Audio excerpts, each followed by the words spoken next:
He loves it. So this is a Dell you got on Amazon, all-in-one 24-inch. Do you remember the model of it? Yeah, I can look. And I just want to take a moment and say welcome everybody that's chosen to join us this morning for the San Carlos Computer Club. I'm your interminable host, Scott Stimson, and we are the San Carlos Computer Club. I'm got one of my best buddies sitting next to me right now. Sid, this is your last in-person computer club for this season. And Sid will be going home to Alaska tomorrow night. Is that right? Yeah, tomorrow night. Tomorrow night. Well, we start the track tomorrow night. We get home the next night. And for those of you that are joining us now, I have got a document of possible topics that's full of stuff. I don't know if you're interested in any of it or none of it or all of it, but I'm going to paste the link in the chat. If you didn't get it from email, this is a place that you can open it up.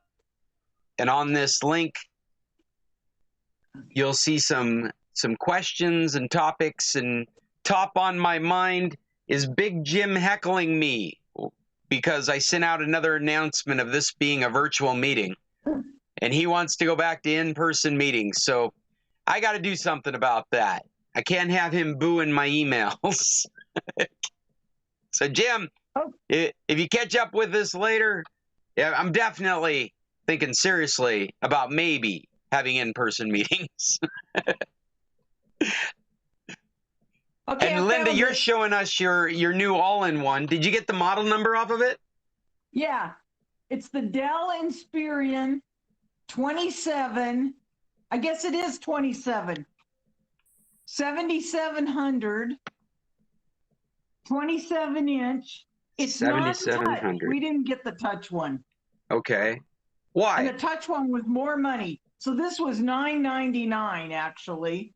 $9.99. What was the difference in price for the touch one? Just out of curiosity. The touch one was about 13, I think. Okay. So like about a $200 difference for touch. Yeah.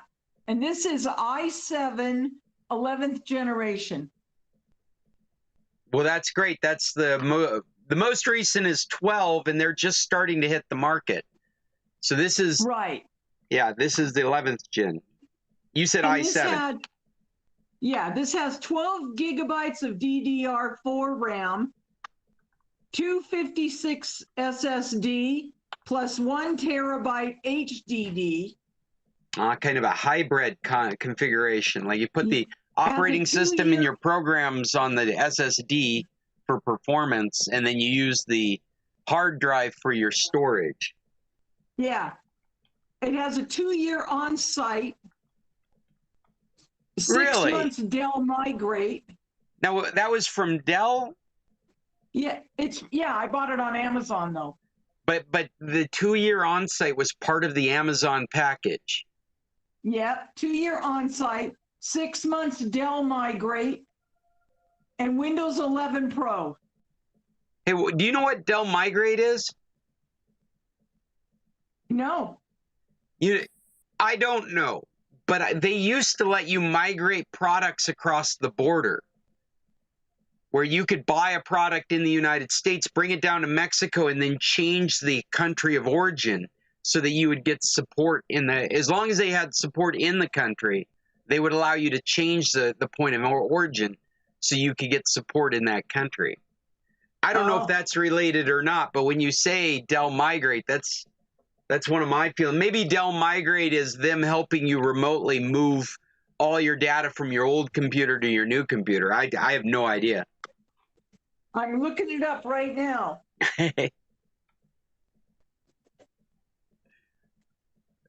Jim and Paul have joined us. Good morning. We've got a full group again.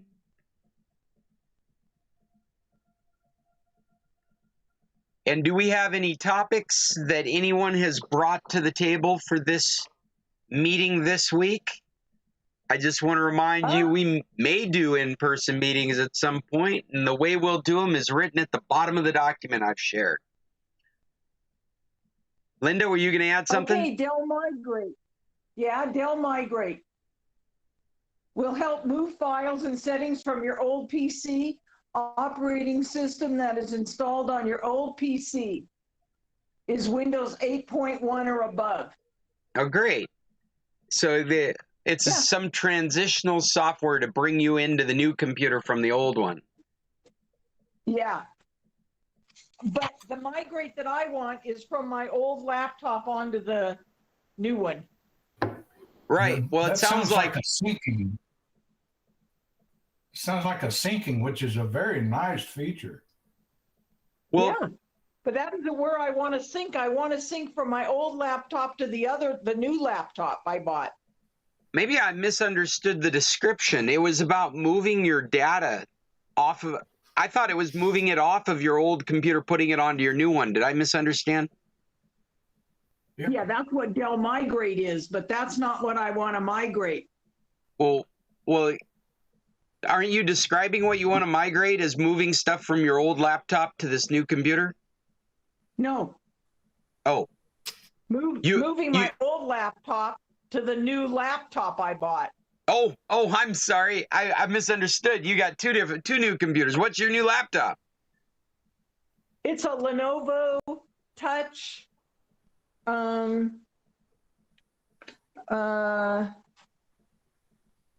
IdeaPad S340. Well, that sounds nice.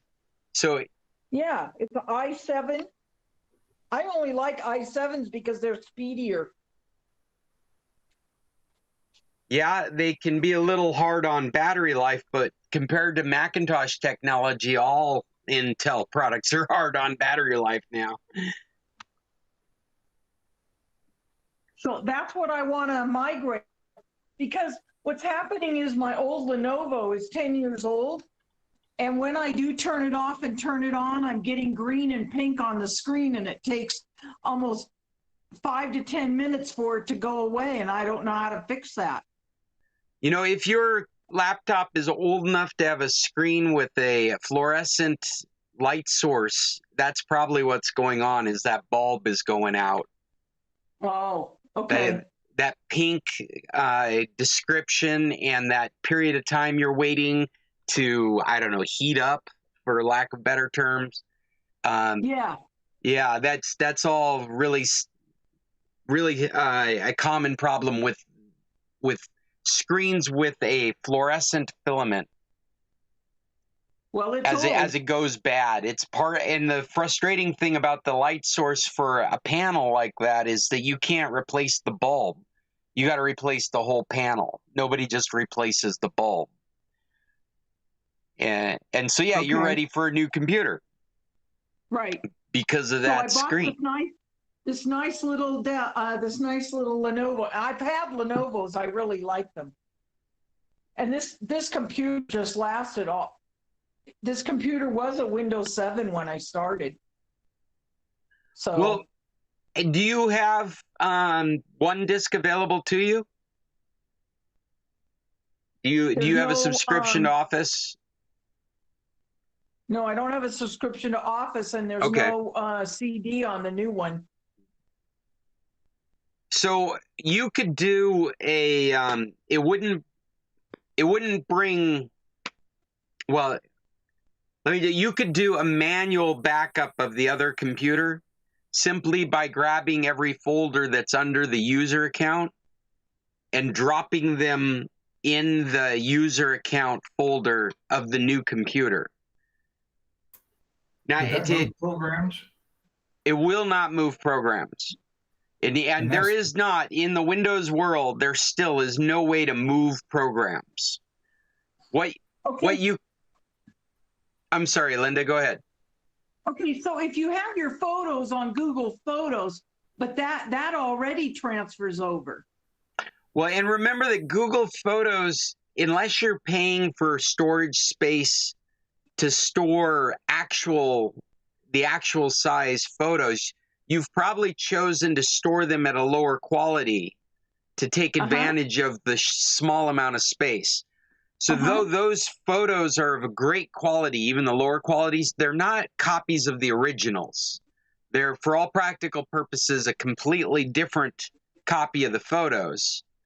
and you probably get by just fine with that copy, but it's not the originals. It is the lower Doesn't quality. matter. Yeah, for most people, it probably doesn't matter, but it's good to understand what you're working with. You're working with the Google interpretation of your photos, unless you've paid for storage space to specifically store the actual quality photos. And Okay. again, you could just grab all that stuff and move it over from a multi-select. What's been nice from Windows 8 is that when you use Windows to copy a bunch of folders like that, if anything fails, it typically continues to copy everything else. It makes an announcement, cannot copy this thing, and in the background, it's still copying everything else it can.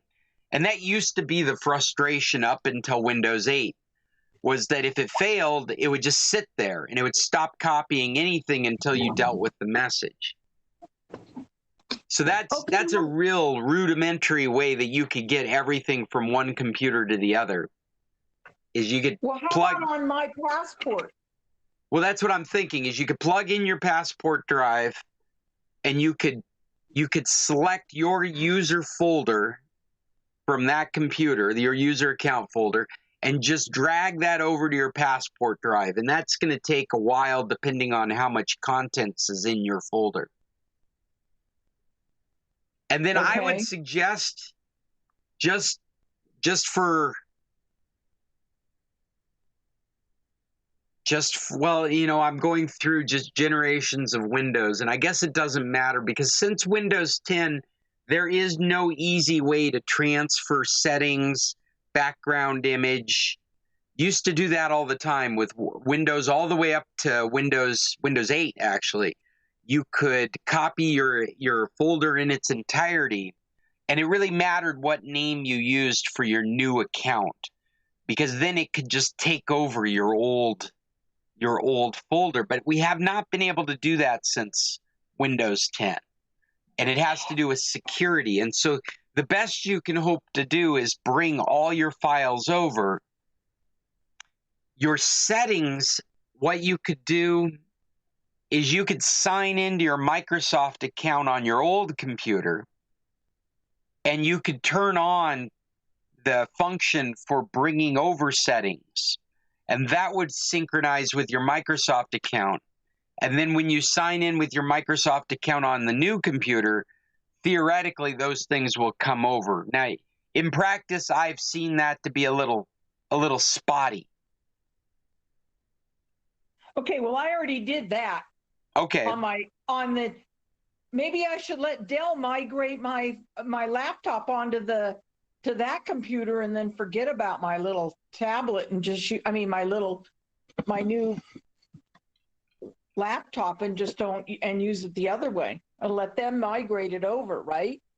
Well, you could. It's just I'm not certain how extensive their migration is. It might just automatically do what I'm describing.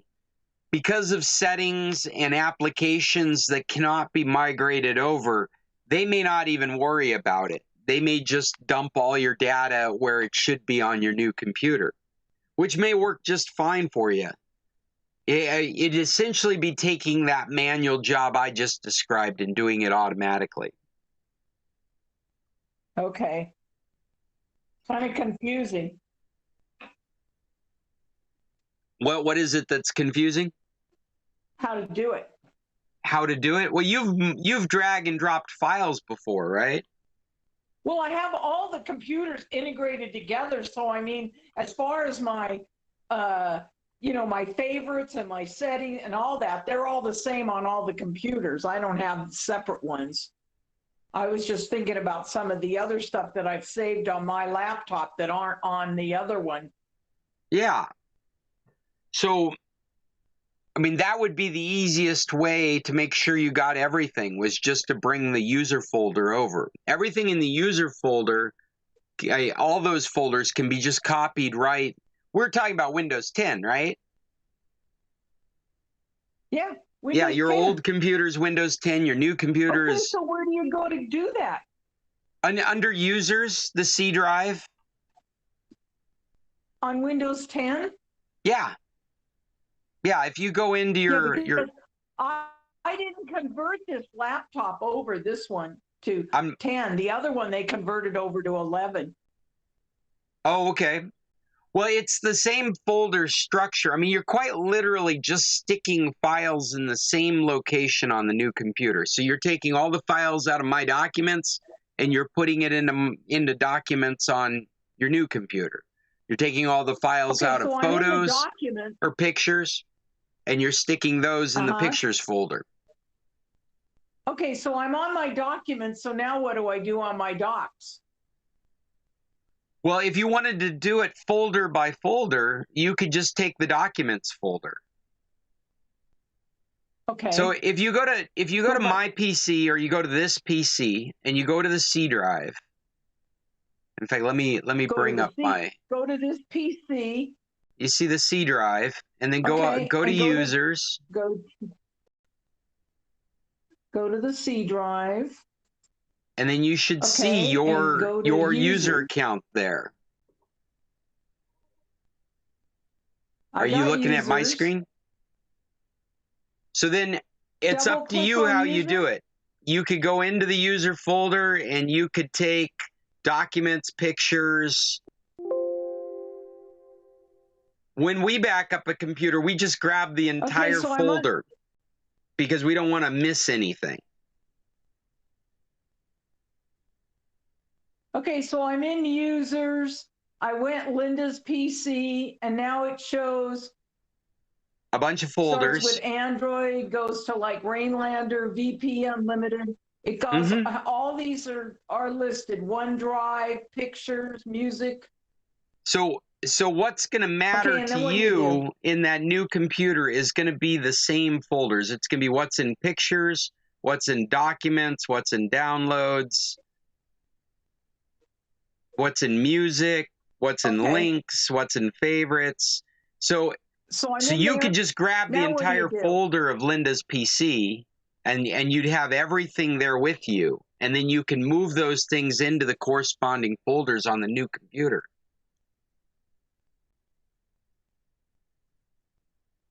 If that makes sense. I'm confused how to do that. But okay, so if I went back to this PC and I went to are you able to look at my screen here, Linda? Are Local you C. seeing what I'm presenting? and I So went to users. Yeah, in Linda's PC, you're going to see a folder similar to what's on my screen. No, I only see your. Okay, I got it. No, I got too much. I know, but I got too much on. Okay, I got it now. Linda, he's talking about putting it on a portable drive to back Yeah, it up and then your- put it onto the new computer. On the passport drive you were it talking around. about. I can put it on a stick. Well, I thought you Or on had my a My passport. Passport drive that you were using. Okay, can you take the, I do. Yeah, I can do it. Put it on my passport drive. yeah. do you And do the folders in users or users as a folder and move the whole thing over? well, Or Chester, copy the users or the content of the users? yes. Chester, when we do work on somebody's computer, like say we have to wipe it out and we're concerned that we're going to lose data, we'll grab the entire user's folder. What we're talking about right here with Linda is just transferring all her stuff over to the other computer.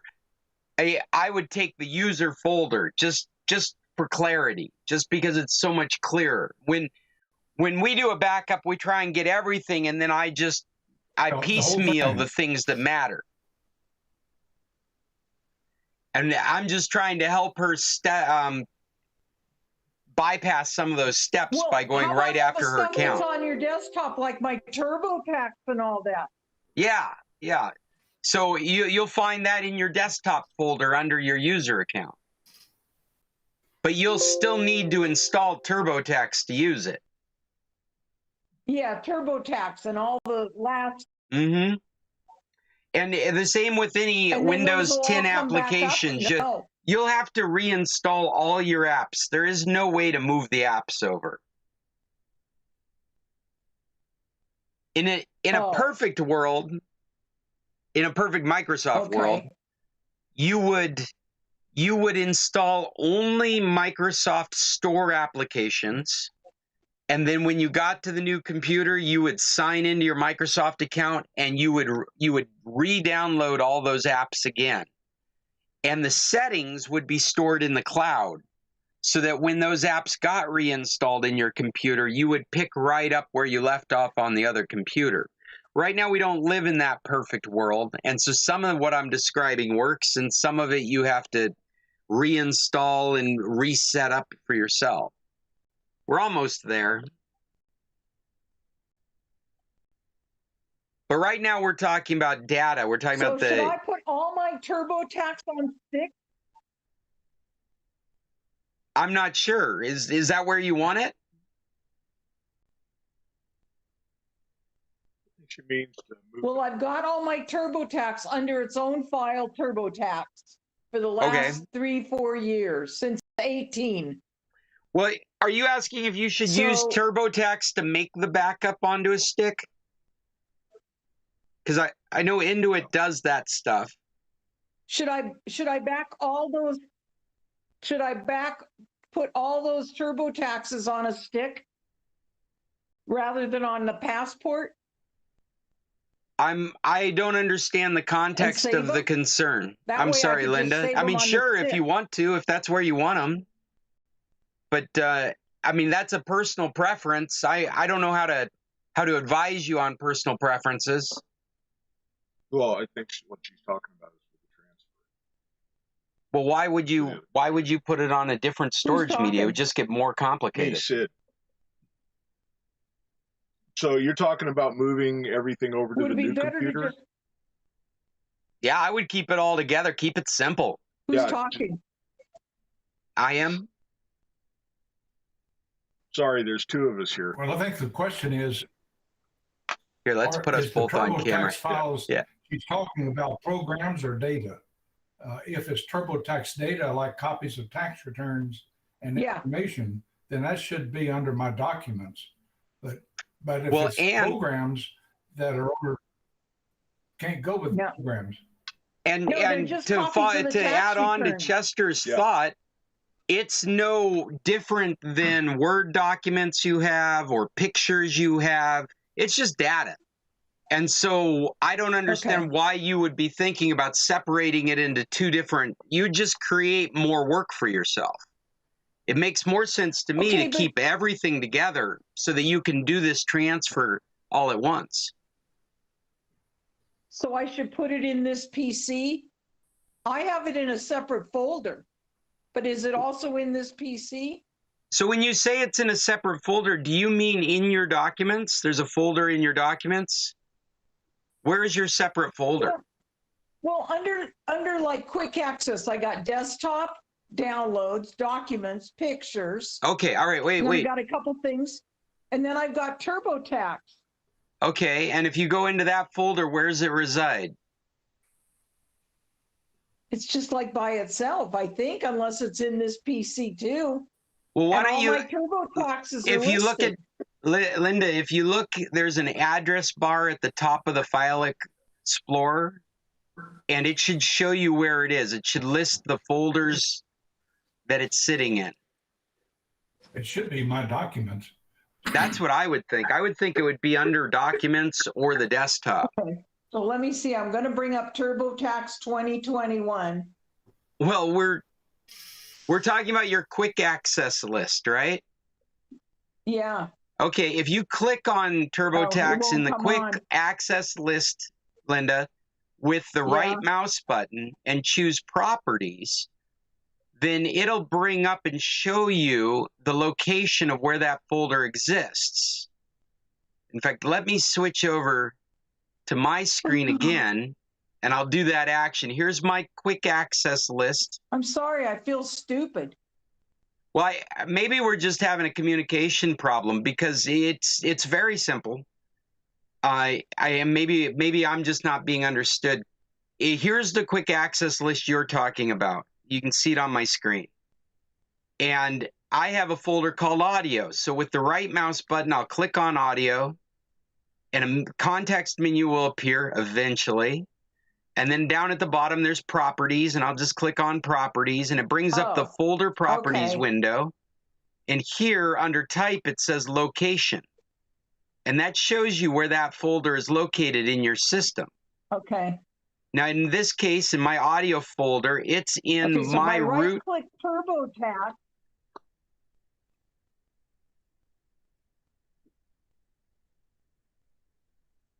You can see that it's going through and figuring out how much stuff is in my root, in my audio folder right now. Those are all recordings of you folks doing this computer club weekly. So are you finding it, Linda? How you doing, Linda? Is it making sense? This is not what we came here to do today. We've got all kinds of topics. Morning, Mom. I'm glad you're able to join us. Hi, well, Judy. then go on and forget me. We've been going for a while. We're just helping Linda get information out of an old computer and put it in a new computer.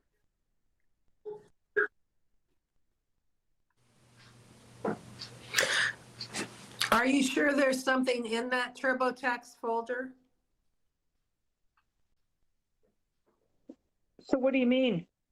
Are there actual documents in there? I have all my taxes in there. Are you sure? Yeah, And I that's, just did my, that's last the only year. place that they reside is in that folder? no, I don't What? know. Judy, I think the question is where's the folder? Not whether there's stuff in it or not, but where it's Yeah. actually located so Well- that she's able to back it up without concern. So why don't you move that folder to your desktop and then you know where it is? All of the folders or the whole thing? Your TurboTax folder, Okay. don't you think? And then that way you can back up that specific folder without, All right, so I Well- clicked on my TurboTax and I have 2, 4, 6, 10 things in it. Okay, where is it located? It's under the quick access. And when you look at the properties under quick access, where does it say it's located? Because the quick access isn't actually a location. It's like a shortcut to Okay. locations. All right, so how do I find out where the location is? That's what I'm saying. Again, under quick access, with the right Yeah. mouse button, click on the folder to TurboTax. Choose Okay, right-click. properties, and the file Right. properties window will Oh. come up, and Okay. it'll say, there's a section there that says location. It says users Linda's PC desktop. There you go. It's on your desktop. Okay. So Got it. that means that if you grab anything under Linda's PC, that TurboTax folder is going to go with it. Okay. Okay. Okay. You got it? Yes. All I right. think this is very important for me, and I think, Linda, what you need to do is just grab that entire user folder and save it and then put it on your laptop. I totally agree with Chester. I think you should. You should grab. That's what we started with. Is grab the entire folder, Linda's PC, and stick it on your passport drive, and that way, in its entirety, everything from your user account is backed up to the My Passport drive. And that's Okay. what I'm going to do. Yeah. So just bring up Linda's PC, plug in the drive, and then put it on the passport. That's right. Just drag it over to the passport. Depending on how many things you have, it may take a while. But what's nice Okay. in Windows 10 is that if there is a problem, and that's the biggest issue with dragging lots of stuff in Windows, is in the past, everything would freeze up when it had a problem. Now, if it has a problem with a file, it just goes on to the next one and gives you a warning message saying, problems with this file, what do you want me to do?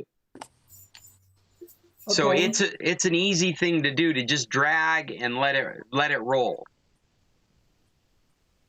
Just let it ride to the new drive. Well, for me, this is an excellent subject. All I'm right, glad we Chester. So Okay, so guess what? Now my my passport came up and everything's on here showing. So now what do I do? So you would drag this folder to the passport drive. She just did that. So I can No, just she drag just it plugged over in the into this passport drive. Oh, Because the users are already on there. So Well, what were you using your passport drive for before? backing up the whole thing. So should I just back up the whole thing? Well, sure. Yeah. If you have access to Okay. those files, the same files in the same format, how were you backing up the whole thing manually, like we're describing? No, just letting my passport back it up. Okay. So what you might do is you might verify that what it's backing up, you're able to open and use. Or you might want to, what you might want to do is you might want to make sure that the passport recovery software is installed and working on the new computer, because that's what you'll need to recover that stuff onto the new computer. Okay, go put it on my new computer then. Yeah, and make sure it works the way you expect it to work. Okay. And then maybe we need to talk about other ways to do this, because you could use Windows backup and Windows recovery. That's another option that you would have besides doing a manual or using this passport backup recovery software. So those are three different methodologies you could move stuff to the new computer. And the fourth one would be to get a Microsoft subscription and use OneDrive and just sync it all into the cloud and sync it over to the computer. So that's 4 different ways you could do it. Confusing for people who don't know everything. Yeah, well, then that's all of us. We're all here knowing a little bit of something, bringing all our knowledge together. I have a question that might simplify it or complicate it. If you have a file on your portable drive and it says documents, and you go to your new computer and you put that file in a folder that says documents, now you're going to have documents with a folder that says documents in it. Unless That's right. you go to documents on your portable drive and click copy everything in that folder and bring it over to the new computer and paste it into the documents folder, right? Right. So where's the question, Paul? The question is, do you have to go to the documents folder in the portable drive, open it, click copy everything in that folder, and bring it to the new folder in the new computer and paste it into that documents folder that already exists there? That's a great question. You don't have to. You can if you want to be precise. You can go folder by folder, copying and moving them to the appropriate location in the other computer. And that might actually be a best practice in this case, because it is quite literally going from Windows 10 to Windows 11. And so there might be some unique differences. There's not. Let me tell you right now, there's not. But there could be. And so that kind of thinking is warranted if you want to be very precise. Now, what I do know, though, is that if you grab the documents folder, the pictures folder, the links folder, and you drug that into the new user folder on the new computer, then Windows would pop up with a message saying, this folder already exists. Do you want to merge these files with that folder? And you just go, okay, and it would move all that into that new folder or into that. I didn't anticipate that intelligence from the Windows program. Yeah. Well, and with good reason. You have a lot of history with Windows and Microsoft quality to begin with. So you know to not know what's going to happen. Microsoft has trained you well. You should be gun shy. Yes, it'll ask you. Was there any other questions on file transferring? Yeah, moving on. Did anybody see the Apple announcement last week? It happened during Computer Club, so I needed to go back and watch it on YouTube. But it was pretty interesting. It announced the new iPhone SE phone. It announced a new iPad Air, which Sid and I have been looking over, trying to decide whether that's worth it. Sid's in the market to replace his old iPad and was wondering if the Air made sense. The what else was there that they announced? The Macintosh Studio, a brand new computer. The very first time they've released a brand new computer in many years. Everything else has been iterations on a previous concept. This is a brand new computer for Macintosh. And a new version of their display technology. They've got a new Mac Studio display. I don't remember if you remember the Studio display they announced last, but that was a $3,000 display that proved to have some technical problems.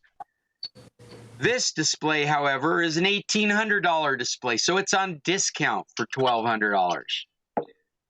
And we have yet to know whether it has technical problems. But it looks like a decent display if you feel like throwing $1,800 at a 27-inch monitor. And they also announced a new Mac Mini. And what else was there? Have I hit all the highlights? I think that's it.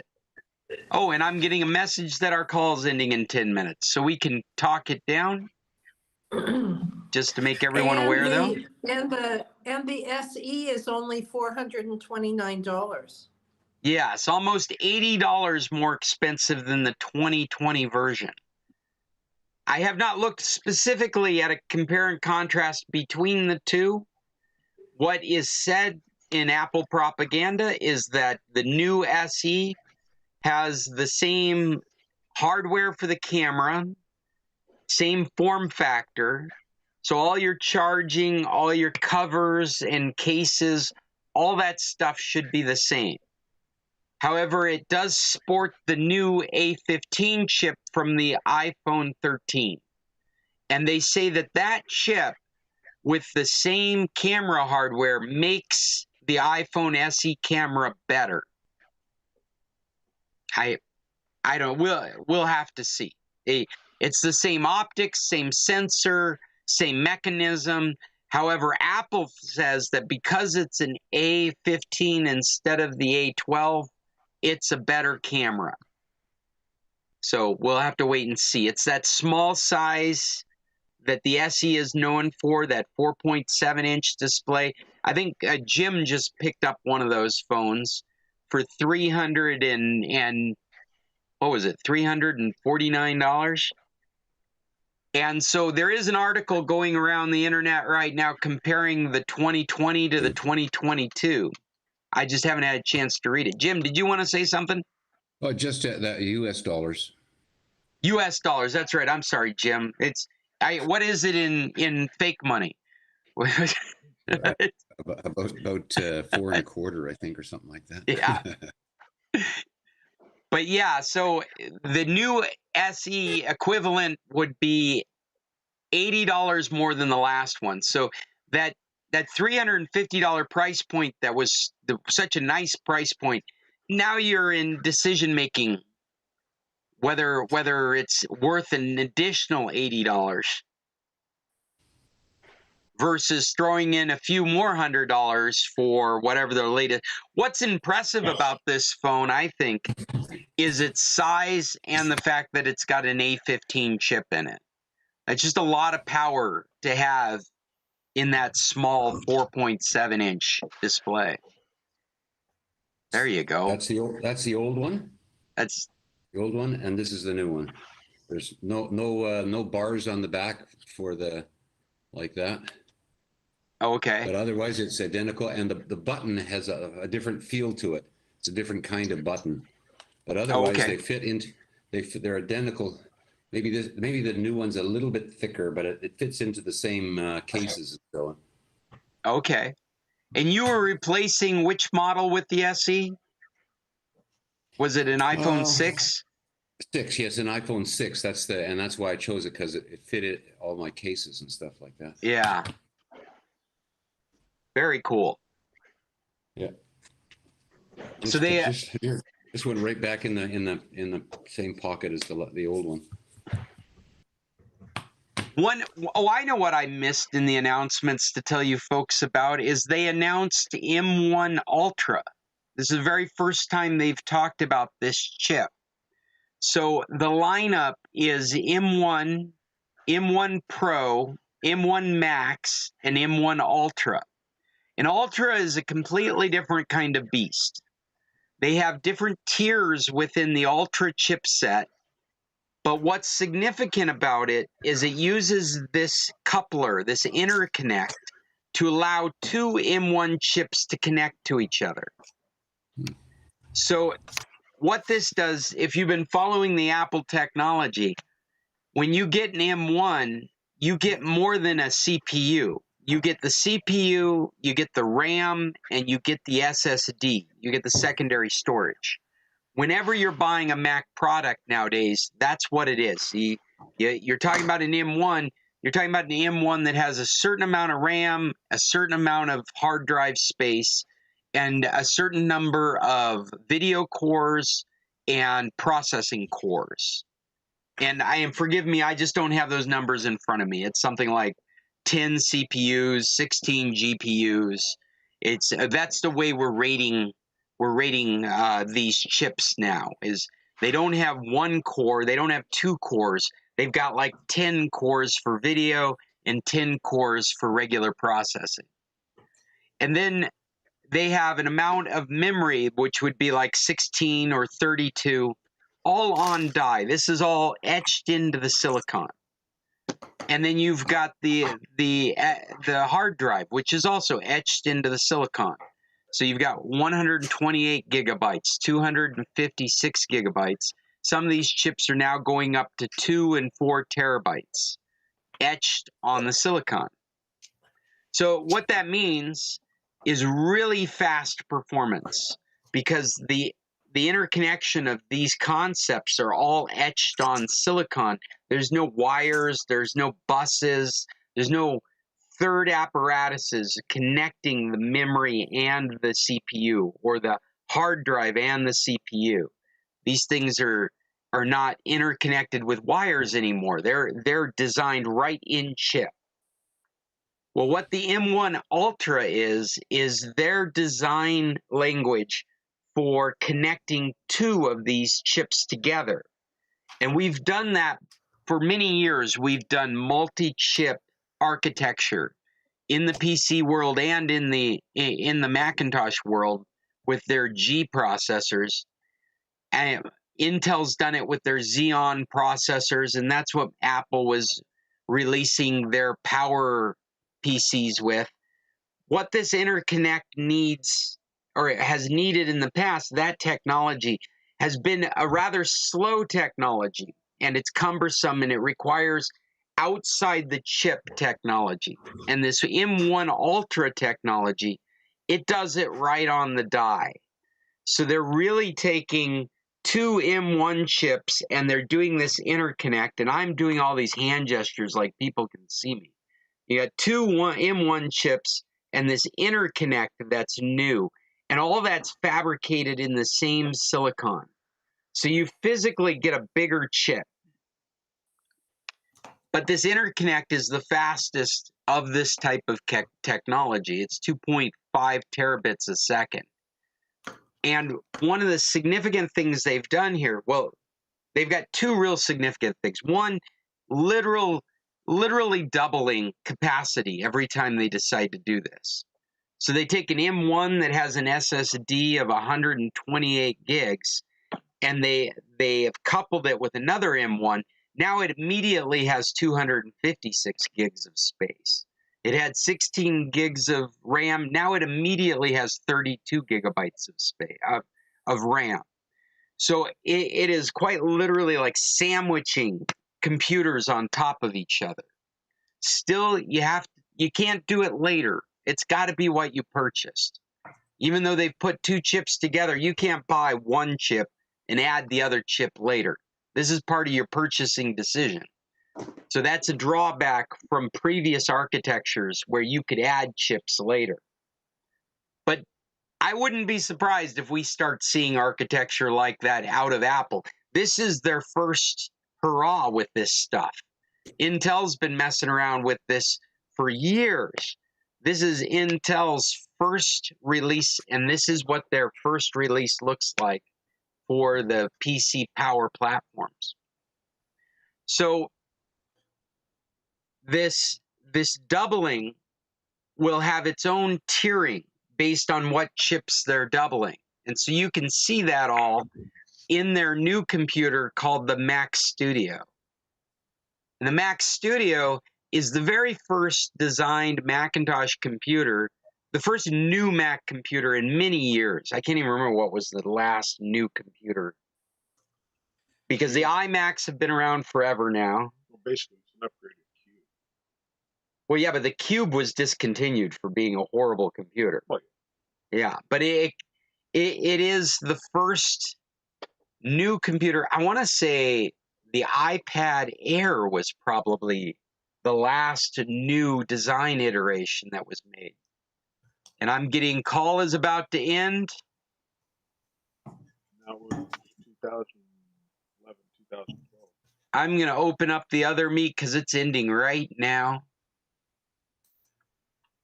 And while I'm waiting for people to join this new meet, I'm going to ask Google, what was the last new Mac computer?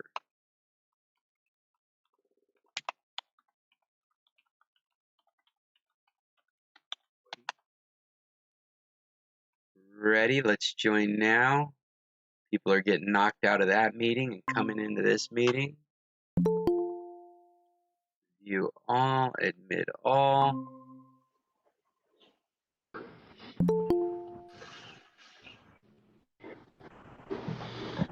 We'll call it Macintosh PC.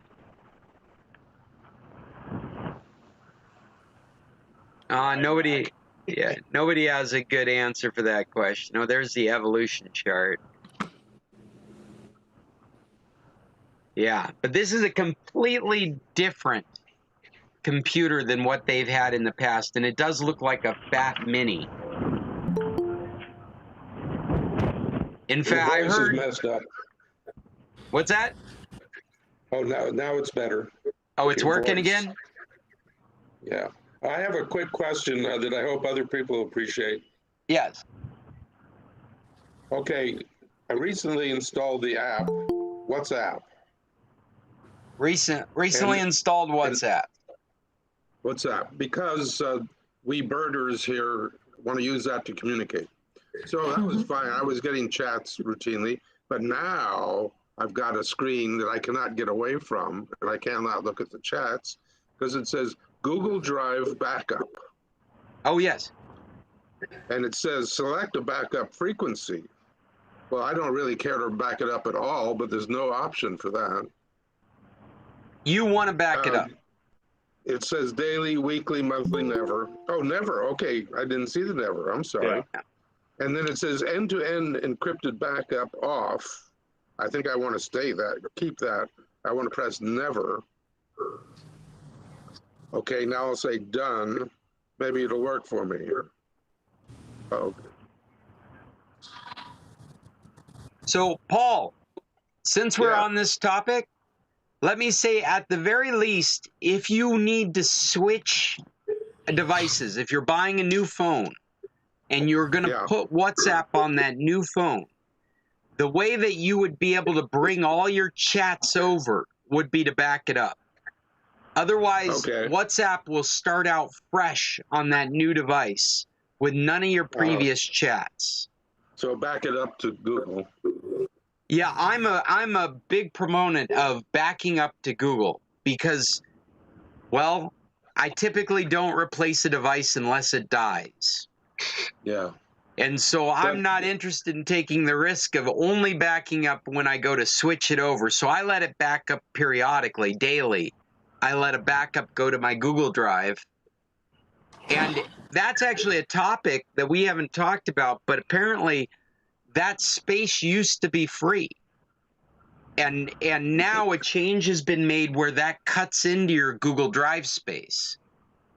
So what's in the backup, the WhatsApp backup, is everything that you've shared, not only your chats, but the things you've received like funny videos and pictures and audio messages.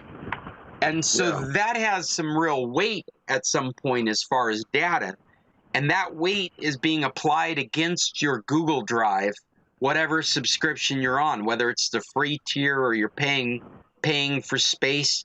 That is getting added to that Google Drive now, which it wasn't previously. It used to just be free. Well, I'm not paying for any space, but like, for example, I get a message all the time that says, your OneDrive is full. Well, I didn't even ask to have anything put on the OneDrive. It does it automatically. Or as the Germans say, automatically. Well, your OneDrive being full, you might want to investigate that. If you're not intentionally putting anything there, something's getting synced there that's really big. You could inadvertently have like some music or some videos on it you weren't even aware of that are just taking up a lot of space. Yeah, when I look at my directory, I see the OneDrive and I see pictures in it and documents, folders and stuff like that, but I don't access it. So if you go into your Google account, you can go to drive.google.com and it'll show you your OneDrive. And on the left-hand column, the Google Drive. It's Drive. The Google Drive. Yeah.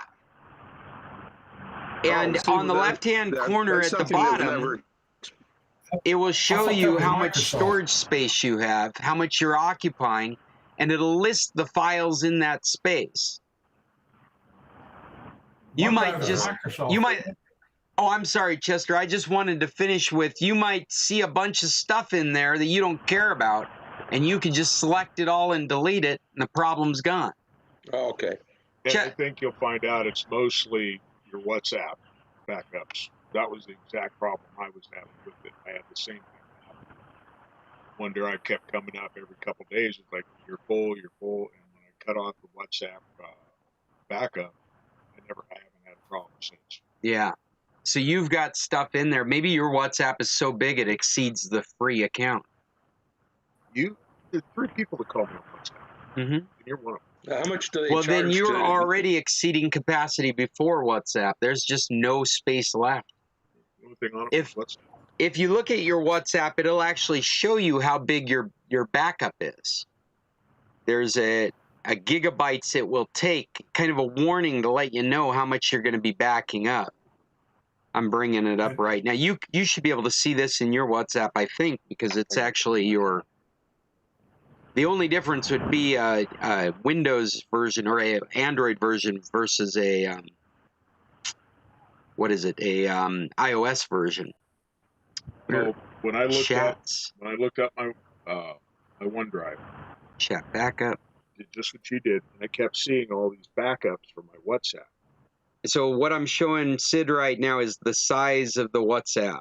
Yeah. So it's just my WhatsApp. I use WhatsApp for everything. I've got videos full of it. I've got pictures in it. I've got audio messages, and all that stuff is backing up in less than a gigabyte right now. Your Google Drive space is, the free space is 15 gigabytes. So I should be able to do 15 times the amount of WhatsApp that I'm already doing. But my problem was it wasn't getting rid of the old backup. It just stacked backups in my account and it'd fill it up. That's interesting, because that's not the way the Android version works. I wonder if that's the way the iOS version works. I don't know. When I cleared it out, it cleared out WhatsApp backup.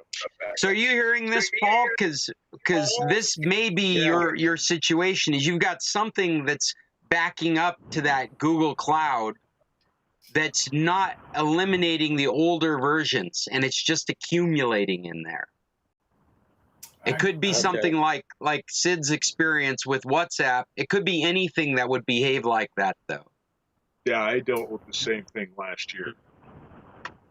I think you got to explore your Google Drive, because if you don't do anything with it, something's filling it up. Maybe I'm seeing now, but isn't OneDrive Microsoft? Well, we're talking about Google Drive. OneDrive is Microsoft, and everything we're talking about is applicable to both services. They're just completely different services. If Yeah, somebody okay, said but you were OneDrive, it referring- was a slip. But I was wondering what Paul had. Does he have Google or does he have Microsoft? Well, in this case, what's opened up the discussion is he was using WhatsApp. Chester, you're familiar with WhatsApp, right? It's a, No, I'm not. Yeah, it's a messaging program that's really common around here. It's really common outside the United States. So a lot of people are doing business with it. It's how we communicate. And we communicate with all kinds of stuff. Pictures, videos, audio messages. We send documents to each other, just like any other messaging program. And one of the options that WhatsApp gives you is the ability to back all that up to the Google Cloud. It's only Google. You can't choose something else. If I have a question. Oh. Go ahead. Okay, well, Cheryl, go ahead, then Judy. Okay, I understand Chester is confused because I was confused. Paul, you're saying that your Google Drive or your G Drive is telling you that it's full, but you mentioned OneDrive at the same time. So that's where I got confused. Is your WhatsApp... It's only OneDrive that gives me that message. And I No, said, now why- I'm confused. why What do is I that? care? You I brought don't up put Google anything Drive. on OneDrive. No, because it was a WhatsApp question, and you can't put Okay, but WhatsApp the on OneDrive. OneDrive, unless you're paying the $65 a year, On Microsoft's Or OneDrive, no. Word. There's no contract between WhatsApp to put it on then OneDrive. your OneDrive is limited to a very small storage ability. Well, I just ignore the message because I'm not concerned with it.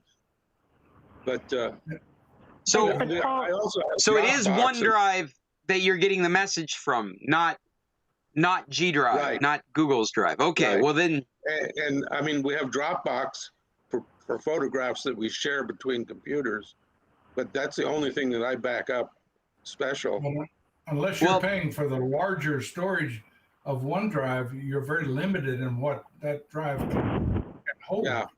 yeah. You can't Well, remember it what says- it is. It's not very much. When I look at the OneDrive folder, it has pictures and document folders in it. That's it. So, Because the horror story that I told you, the horror story I told you all about a couple of weeks ago, I just deleted the OneDrive program. I can't wait. yeah, the program, you can stop using it. It's actually integrated into Windows 10 and Windows 11. You can't actually delete it, but you can stop using it. You can sign out of it. You can delete everything that it's caching on your computer. But it's part of the operating system. It's part of what, and you know what? It's the same on the Android operating system with Google. G Drive is part of that operating system. You can choose not to use it, but it's still part of the operating system. And Paul, if everything that we just talked about is applicable to OneDrive, it's the same idea. You can go into your OneDrive, you can look at what's being stored there. You can dump anything that you don't want to have there. But if you're not paying for the full service, then it's going to be a small amount, like Chester said, similar to the G Drive. And so if you want to get rid of the message, you just need to clear that out. I suspect that if you're getting that message, you've got something that's trying to copy things there and just can't because it's running out of space. I'd be interested in knowing if your OneDrive is actively trying to back up and it's running out of space. And if that's the case, you'd want to turn that off. That's because I put big collections of photographs on my computer, and at that point, it says that OneDrive is full. Yeah, so it sounds like your OneDrive is already trying to back up your pictures folder, your desktop folder, your documents folder, and you'd want to go into your OneDrive setting and just turn that off because you don't have the space for it. You're not paying for the space in the cloud to put all that stuff. All right. Judy, So what were you going to say? I have a WhatsApp question, 2 WhatsApp questions. Certainly. The first one is, I don't see anywhere in settings on my phone that I can say whether I want to back anything up or not. On do you have your iPhone? All right. Sid's going to go grab his iPhone because Okay. it's the most recent Perfect. iPhone available to us. It should say something about backing up. It's in the Android version. It's under chats. Yeah. So if you go into settings maybe under that's what it chats, is. Okay. Mine says keep chats archived. and then it should give you an indicator the last time it was saved and how big it Mine is was. an automatic backup on a monthly basis. So I just thank you. I found that. So my Yeah. next question is, and that's what it looks like. Yes. Okay, my next question is that maybe 2 or 3 weeks ago, something changed with WhatsApp. I always used it on my iPad with no problem. Okay. Now, when I try to send a WhatsApp message from my iPad, a lot of times it'll get that red unable to send. Then if I log out and I send it from my phone, then it actually then will show up on my iPad, but I can't send from my iPad. Judy, to begin with, when you get the cannot send message, do you see that message on your iPhone? No, it's not there. It's definitely not there. Yes. Okay, so that sounds like a different experience than I have, but you're using a WhatsApp client that reflects what's on your phone. That's right. And it reflects what's on your iPhone. Now, in my desktop client, if I can't talk to my phone, it doesn't let me see anything. I can't write any, but it sounds like on the iPad, it's letting you see a cache of what was on your phone when it could talk to it. Yes. I would make sure, I mean, the moment you're having trouble sending, I'd make sure the iPhone is on. Oh, it's always on. With the WhatsApp in front of you. Oh, well, of course, the WhatsApp isn't always on. Yeah, and what I find... It's there, it's just not, I'm not... What I find on my Android phone is that when I can't see and send chat messages, I have to go start the WhatsApp program. Yes, exactly. Because the battery has... And so you do that, and then after that, you're not able to send? No, after I log out of WhatsApp on my iPad or on my desktop, after I log out of those and restart it using the whatever it's called, linked devices on my phone, right? Then it works. work fine. But this is very recent since an update. Yeah, it sounds like you're waiting for another update. That's kind of what I thought. That's a very Apple thing to do. It does. It sounds like what's happening is that it's losing its connection to the phone across the internet, and leaving your pad thinking that it can still work. It's leaving it cached with your previous messages. It's got an edit field available, so you think you're able to send. I think I would hedge my bets by making sure WhatsApp was running on the phone before I started trying to use it on the iPad. Well, that's very inconvenient because I have my phone usually charging in the other room. Yeah, and my iPad is in front of me. So, but this is a recent problem. Yeah, and I bet this is just a workaround until another update comes out. Make sure you've got the update on both the iPad and on the phone. I do. Okay. I'm a 15.something.something. Okay, and the classic question, have you turned both of them off and waited 10 seconds and turned them all back on again? No. Always do that, Judy. Always do that. Hold the buttons, get the red swipe it to turn it off, let it sit for a couple of seconds, let it boot up. You should see a gray Apple logo. If you don't see a gray Apple logo on startup, you haven't done it right. And then it'll start up and then try everything again. And the old saying that if it doesn't work, tap it with a hammer. Yeah, technical tap. Okay, for the backup issue on WhatsApp on the iPhone, You open up your WhatsApp, go to Uh-huh. settings, and then you Right. go to chats. Yeah, she Right. found it. On the chat menu, you'll see chat backup, Mm-hmm. and it's your iCloud, not It is. No, it's for the G Apple, Drive. it's the iCloud. That's what I was having problems with. And then So, it'll say, so how, and then there's a switch. It'll Oh, say auto really? backup. You can go to that and do daily, weekly, monthly, or just turn it off.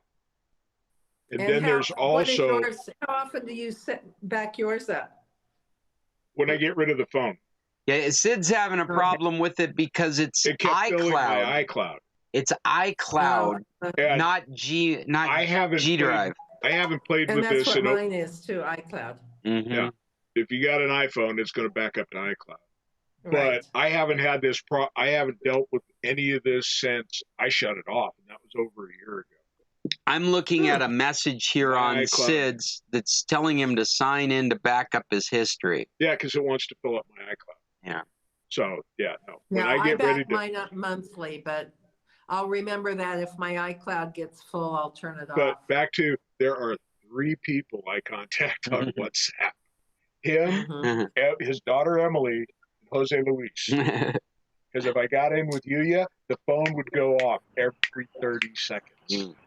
So- Well, but I contact all of the workers and all of those kind of people with WhatsApp. And we're The really vet- talking about the convenience of losing these messages because they will be Yes. lost forever if they're not backed up. There is no centralized repository of these messages. Because it's a peer-to-peer network where you and your correspondents are the only ones that have the messages and the pictures. You lose your ability to see those historic messages if you haven't restored them from a backup you've created. Unlike unlike Facebook Messenger, where you can just sign in and see everything that you've said to your people. WhatsApp, you sign in on a new device and you don't restore from backup, and WhatsApp is empty. Everything you've ever said in your book club or you've exchanged with your gardener, all that's gone.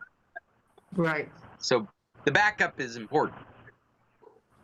Especially, I would say if your mobile device started behaving iffy, like you're thinking maybe I need a new phone, the battery starts dropping out, or the screens start having problems, I would immediately switch to daily backups for my WhatsApp because it's a key component in how I work and live in Mexico. Mhm.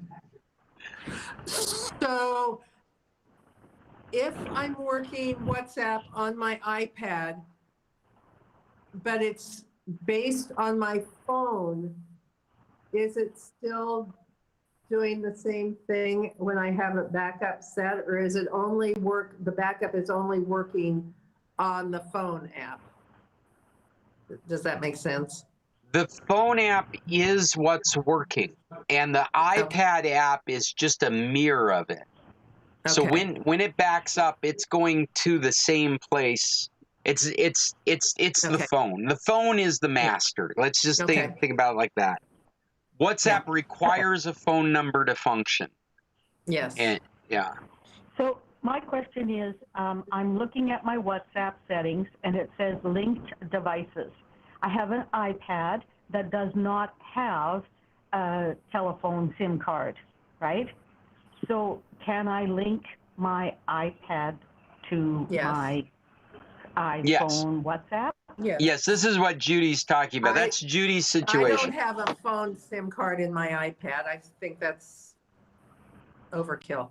But no, Okay. you just, you go into that app. You can also do it on your desktop if you prefer. But you go into link devices and then you have to take a picture of the whatever that's called. It's not a barcode, but whatever that's called. QR code. But anyways, Yes. it says, I'm at one place, settings, chats, and it's asking me, okay, chat backup is weekly, and then underneath it, it says end-to-end encrypted backup. Mine is off. What does that mean?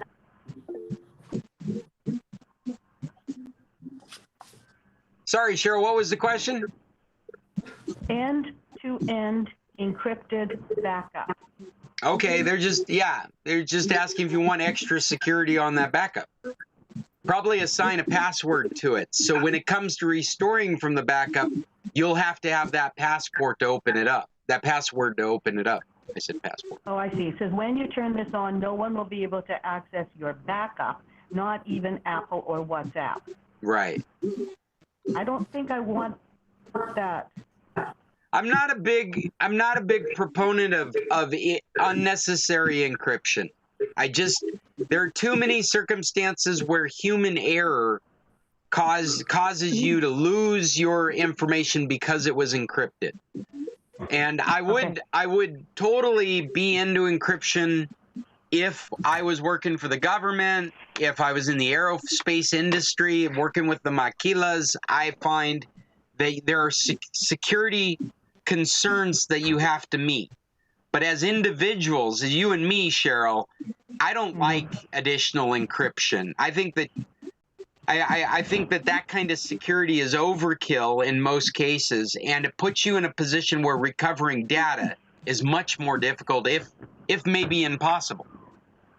Well, after my experience with the last time I updated my iPhone, yeah, I want Apple security to have access to my backups. Well, I saw Jim joined us. Hi, Jim. I got your boo message this morning on the email. Sorry, we're obviously still not in Tequilas. But it's nice of you to join us.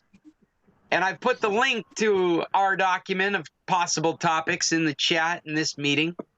So if you click on that, you can see some of the possible things we might want to talk about. I got a list of news stories here. If anybody doesn't have anything else they would like to contribute, we could pull from this list.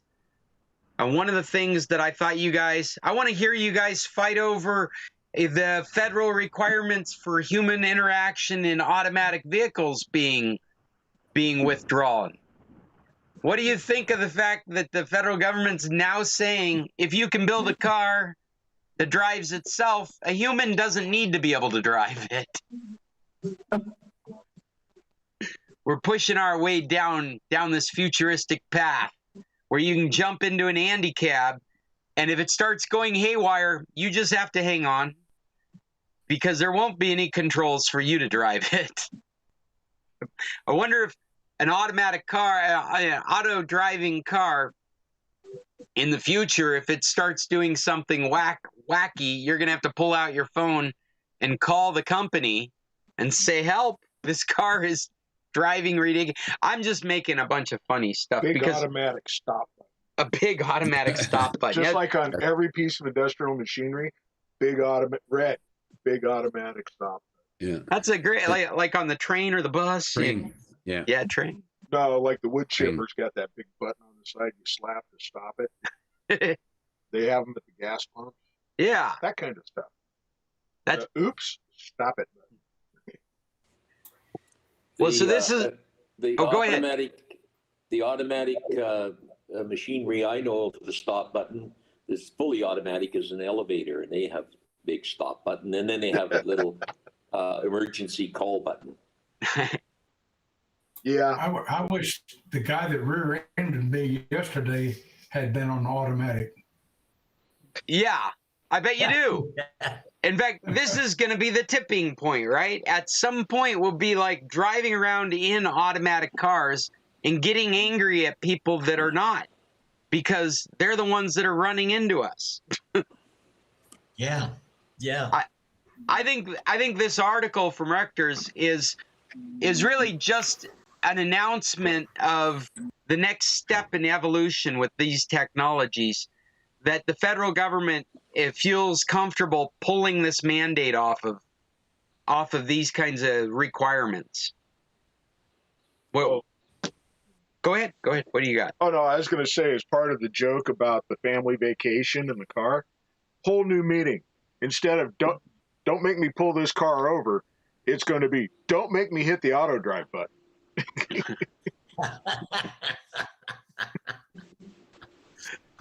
Yeah.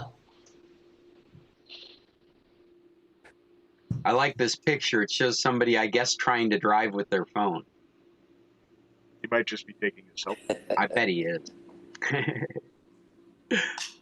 Okay, Scott, I have a sidebar for you. Sure. That's all we are. We should title ourselves the That's all San we are. Carlos Sidebar. Go ahead, Bill. What you got? The big news today in sports is Tom Brady is out of retirement after 1 month. Okay, but then a little note I saw is, what do you say to the guy that paid $500,000 for the last touchdown ball that Tom Brady threw? I was going to say, I thought that auction, was the big news. Well, it is big news to him. He's no Sue for longer breach going of to own the contract. last touchdown ball. Yeah. But you know, you can't fix stupid. Wait. Well, the real You question could is, duct how tape it. much is the NFT for the football going for now? Well, I think they're going to have a lot of trouble selling the next last Tom Brady touchdown ball. Yeah. I don't know. They had no trouble selling me a ticket to the next last retirement concert of Ozzy Osbourne back in the day. I bet somebody's going to buy it. I bought 2 of those at different times. And Brady better I have a, go ahead, Paul. Brady better have a bodyguard because he's a marked man. That's Are right. you saying somebody might Tanya Harding him? We'll make sure this is the Well, yeah, last dude, it's football. There'd be a new rule about carrying one of those police sticks out onto the field, I guess. All right. I'm just trying to get your goat up. What about Russia threatening to nationalize Apple or other companies? What do you guys think about that? Well, according to the article, Apple has a corporate headquarters in Russia and not a hell of a lot more. Like, what are you going to nationalize? A couple offices? I was wondering if this would turn into you could put the Apple label on anything. So you could start just selling stuff under the Apple name. With a little sickle on it, little red sickle. That's right. That's actually, you haven't known this, but that's what the red phone's all about.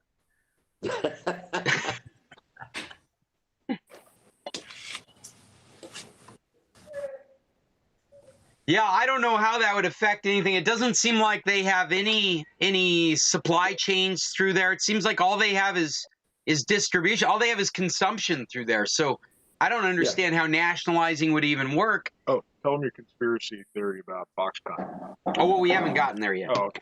But Russia is maintaining ties with China. Maybe this plays something into that. Maybe they're able to purchase from the Chinese supply chain Apple products and sell them under the Russian Apple.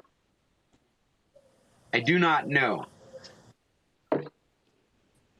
So the other news event that I saw today is that somebody's predicting in about 2028 the next big conflict is going to be Ukraine and China's border dispute. Or Russia and China. Depends on how this shakes out, right? No, they're claiming Russia is going to cease to exist, and it's going to be Ukraine and China disputing the border somewhere in the middle. Oh, somebody's drunk a lot of Kool-Aid. A lot. Yeah, you've got 2 independent stand countries in there and a bunch of other stuff. Well, not to mention that Ukraine is waging an amazing social network war, media war that's got the whole world on their side and no one helping them. So we all want them to win, but that's all. That's the most power they've got is this want to succeed from the rest of the world. They in the end, Russia can take them. That's the sad truth, right? Well, they're going to have to apply a lot more than what they're using now. I see Chester shaking his head. What's your opinion, Chester? Well, I think there's recent knowledge that, or at least opinions, that the Russia can't take them because they can't govern them once they do take them. And Well- also Russia has run out of people and they're trying to get others like China or Syria to come in there and help them. Well, they're bringing So people in it from could Syria. be that Russia loses.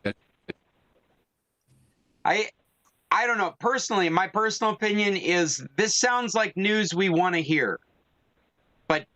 But I don't necessarily think that means that Russia is going to be so easily taken over. And there's a lot of pitfalls between winning Sure, Ukraine.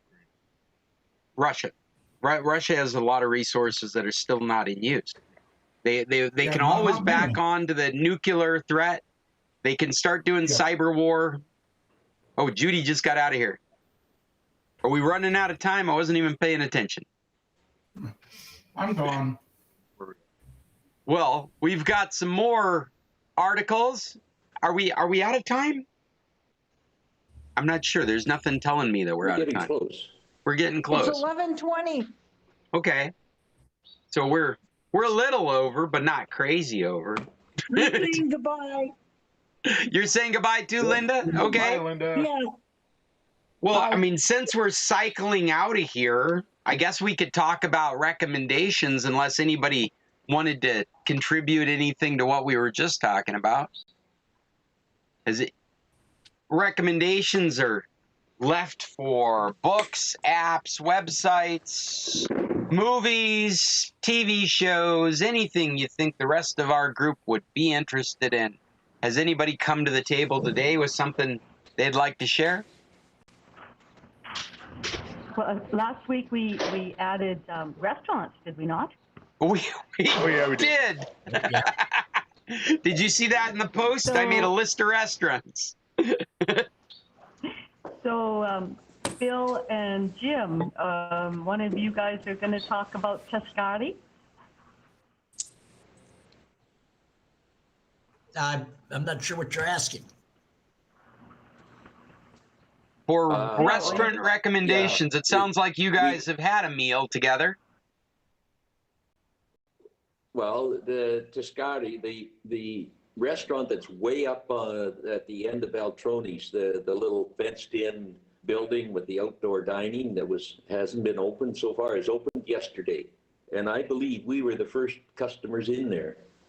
I believe we were. And they are serving 2 meals a day, like two choices. They have the soba kera tortillas, the big 1 foot or 18-inch tortillas that they serve with lunch. They have super tortillas. Is that what you're saying? Yep. Yeah, they got super tortillas. Like they're Monsters. yeah, they're about 18 inches across. And they're flour ones. They're thin, and the lady is sitting there making them as we sat and watched her on her little mesquite grill. That's cool. Which and is a 55-gallon oil drum. Yeah. The meal was very good and reasonably priced, very reasonably priced, and it's the old Tascari back with a vengeance. Hopefully they keep it So up. where is the Tascari? I'm not remembering it. Oh, you go up to get to it from town. You go up to the turnoff to the Delfinario, and then you make a loop back on the lateral, and they're just about there almost immediately. And it's just a fenced-in courtyard with a couple little buildings connected with an overhead palapa thing, and Big tin roof. Is this? They used to Big have tin a tiendita right there. Is that where you're talking about? Where the road? Right no, where there's the. no road. Oh, go ahead. There's no road coming off. They're just they're right in there amongst the on the side of the road, on the side of the lateral. You got to look to find it. Well, we may have Like, to try this place, Sid. I've never been there. But they were there. They were there for 2 years before COVID. And they had basically a 2-meal option every day. They made 2 different meals, and you could choose from them. And they made very simple meals, very economical, and sat outside. There's no inside seating at all. You sit outside under the palapa, and it's just yesterday was the first day they've been open since we've been back here this year. Well, Tescari, I think I'm saying that right. T-S-C-A-R-E. Oh, yours. Tascari. T-A-R-C-A-R-I, I believe is right. Tascari. Tarscari. And they have a website, and I'm not sure if it's up to date yet, but Cool. We'll look for it. Well, we ain't They talking. have a Facebook page. Just a minute. It used to be. Are you leaving, Mom? No, Oh, okay. No. I just saw you waving. I just want you to know I got one for you. Oh, okay. Cheryl, go ahead. Then Mom. Then Sid. Okay. It's Tascari, and they have a Facebook account. It kind of So shows their little restaurant. So it's and, Tascari, like Tasmania. Tascari. Tascari. That F or an S, she said. It's on kilometer 3.2, Carretera a San Carlos, Boulevard Beltrones, kilometer 3.2. All right. Yeah, it's just back. And they're selling products, and That's what they've he got said. them all listed, like the big tortillas. You can buy them in packages. They've got their spices, I say this word wrong, chakra? Whatever. Oh, Everything just machaca. froze. Muchacha. Machaca. Shredded beef, yeah. Or the It's an A. fried shredded. Machaca. Yeah. And they Awesome. even have a picture of their drum where they're making the big. They have a little video. The drum. I'm gonna tag Scott in it. Tag me, and I'll get on Facebook and check it out. You're tagged in the video All of right. them making. I'll put the a link giant on it to tortilla. today's meeting too. Yeah. There you go. Okay, we're done with that recommendation. All right, Mom, what do you got? Well, I have a movie for you to watch. It's Okay. 2022. It's called Against the Ice. It's on Netflix. There are actors in here you will recognize from Game of Thrones. Jamie Lannister is in it. His father, is Tyrone Lannister the father, or is that? Yes. Yeah. That's right. Okay. He's in it, and it seems like I spotted one other person. It's exploring Greenland's vast landscape for a lost map. Two men must fight to survive, based on the true story of Denmark's 1909 polar expedition. It's a workout. These boys work really hard going across Greenland. We found it engaging, and historically it was, good information. This is they do Against the Ice that you're describing, right? Against the Ice. Against the Ice. Brand new film. Rotten Tomatoes, however, gave it a 55%. Well, that doesn't sound fair. I didn't watch all of it because I was screwing around, but Yuya was watching it and she thought it was a great movie. Yeah, it really is. The two main actors, they look like they're suffering a lot. I think they must have to make this even. So yeah, it's got the dogs in it. It shows you how the Greenlanders hitch their dogs to the sled. I don't think hitch is right. What do you call it when they tie up their dogs? When they harness.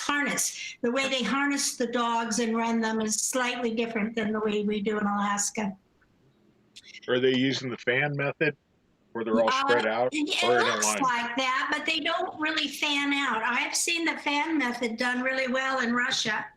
Well, they use that up along the North Slope quite a bit.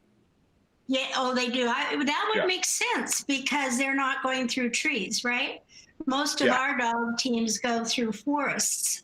Yeah. So they have to be able to stay in a line. But gee, this shows wide open spaces on Greenland, and they managed to do it without showing a lot of melting. Well, I know she And really enjoyed the movie. I didn't. What I saw, I liked, but I wasn't paying a lot of attention to it. I was doing my we own had thing. to turn on our little electric fireplace and put some heat out because we got pretty cold watching this. Anyway, to me, it was a real adventure. And of course, I like all of that far north history and stuff. Well, great. That's it. Do we have any other recommendations? Anybody else want to contribute something? Yeah, I got Sid, what are your recommendations? Okay, the other day we ate at La Catrina. Catrina? La Catrina. La Catrina. Food was excellent. We got the queso. Oh my God! Tacos. Yeah, that was nuts. They had marlin tacos, and the marlin had been smoked, and it was delicious. Yeah, they tend to have. It looked like their menu was mostly seafood. Yeah, but when we talked to the owner, he was like, "I got steak, I got this, I got that, I got a ribeye." He just went through the whole menu with us of what he had available, and it sounds like a really good place. And the rest of the food's as good as the tacos. You didn't give enough of a description of these cheesy shrimp tacos we had, because this tortilla had this mountain of cheese that was fried on the tortilla. Right, like a tortilla of cheese on the tortilla that was molten underneath its fried layer, and on top of that was pan fried or breaded shrimp for a shrimp taco. It was just crazy. This molten cheesy mariscos heaven, and very delicious. Very delicious. We almost didn't make it home because we were napping in the parking lot afterwards. Yeah, and then for a movie recommendation, we rewatched Used Cars with Kurt Russell the other night. The movie holds up really well. It was so much fun. I didn't realize that Used Cars was a Robert Zemeckis script. That is a funny movie. Yep. With, what's his name from Escape from New York? Kurt Russell? Kurt Russell. That's what I said. Yeah, Kurt Russell. Yeah, you find out it was Kurt Russell got to make fun of his opinion of politics because they show his character is running for Senate, state or for Congress, and he's a used car salesman, and one of the bad ones we remember from the 70s. But it all comes down to they're using eminent domain to take over the competing car lot on the other side, so they're trying to get the car lot he's working at, and it's just hilarious.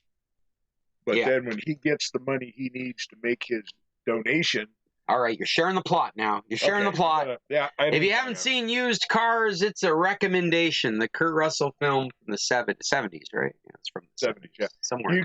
It's an R-rated, and you can tell he had just got out of his Disney contract. Well, we haven't been to any restaurants, but we had a wonderful ribeye steak from Santa Rosa the other night.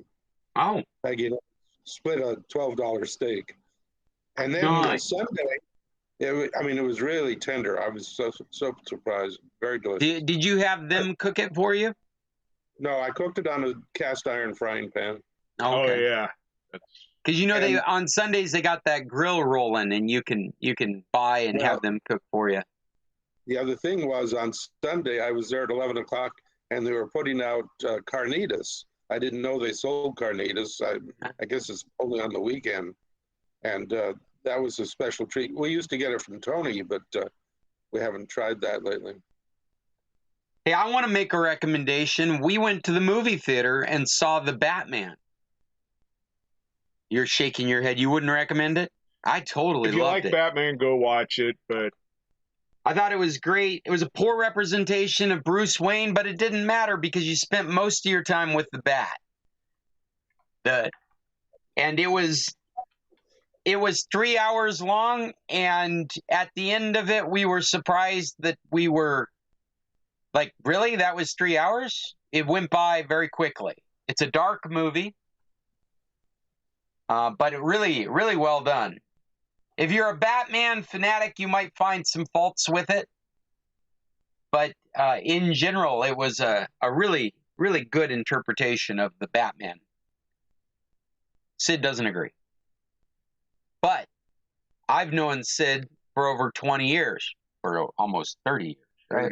30 years. We're over 30 years. Over 30 years. Sid does not like Batman, so don't listen to his opinion. I like Batman villains. He likes the Joker.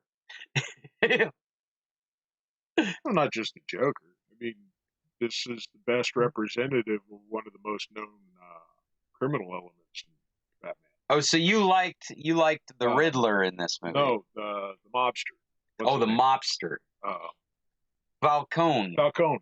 Yeah, this is like the best representation of Falcone, and the actor that played him was great.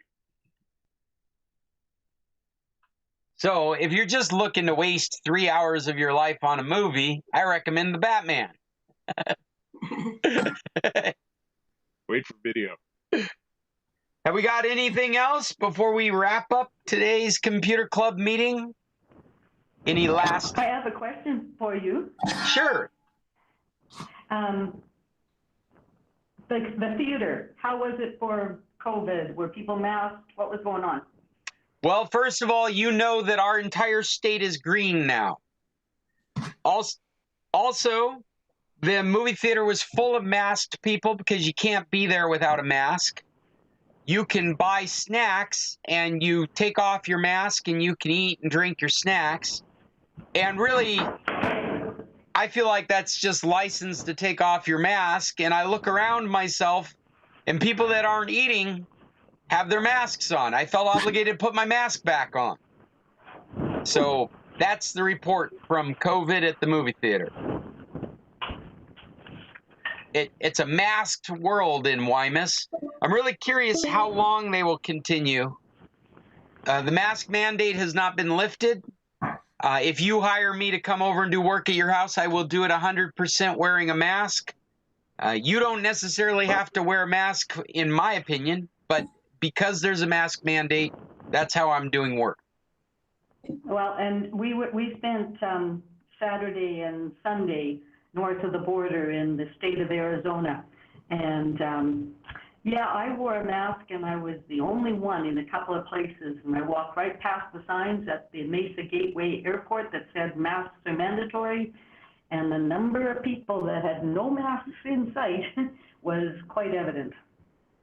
Yeah, I mean, it's unfortunate. We've said it before. It's just unfortunate it turned into a political issue in the United States. Here that's nothing. It's a health issue, and until the state government mandates that we don't need masks any longer, people will wear masks.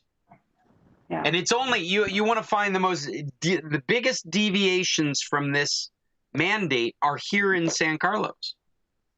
It's San Carlos where you still find people trying to walk into the convenience store without a mask on. It's San Carlos where people are showing up at restaurants and there are workers that are just so used to seeing customers show up without masks on, they're forgetting to wear their masks. But you don't have that experience in Wymus. If you go into Wymus, it's a masked world.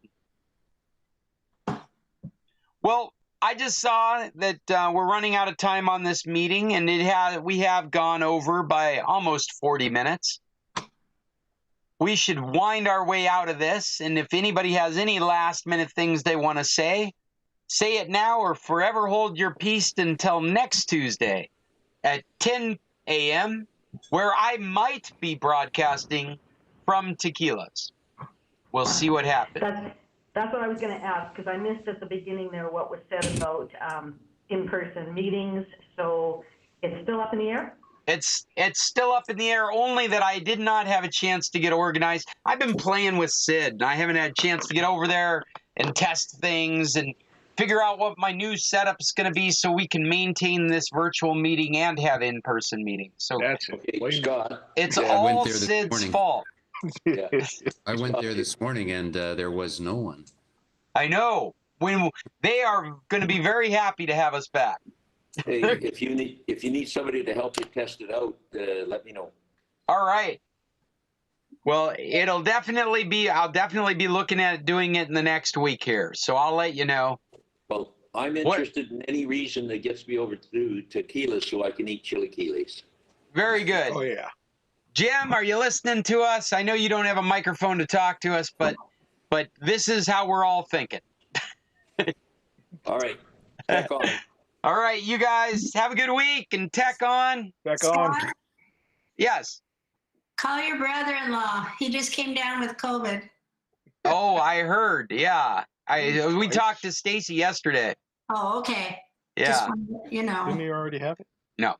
So now he's got a bum knee and he's got COVID. COVID. That sucks. And knee operation and at home with COVID. Yeah.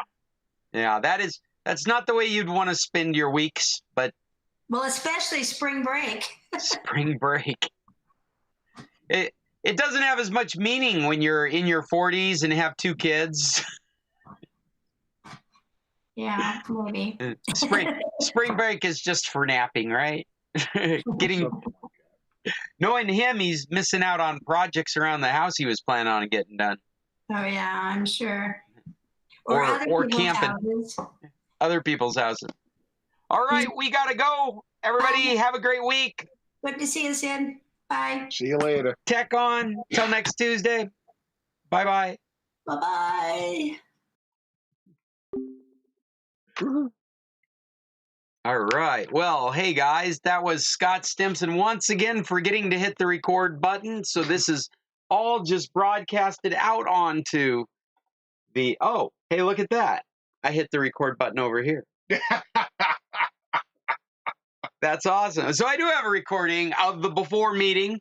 And if you're looking for that, you'll have to check out our podcast because we don't broadcast that on YouTube where you're finding this right now. But we do release this as a podcast each week, slightly produced, extra info from the before meeting and a lot of silence pulled out.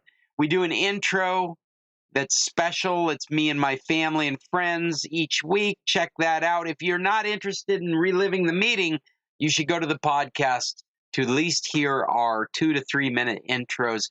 Each one is specially created by people I love.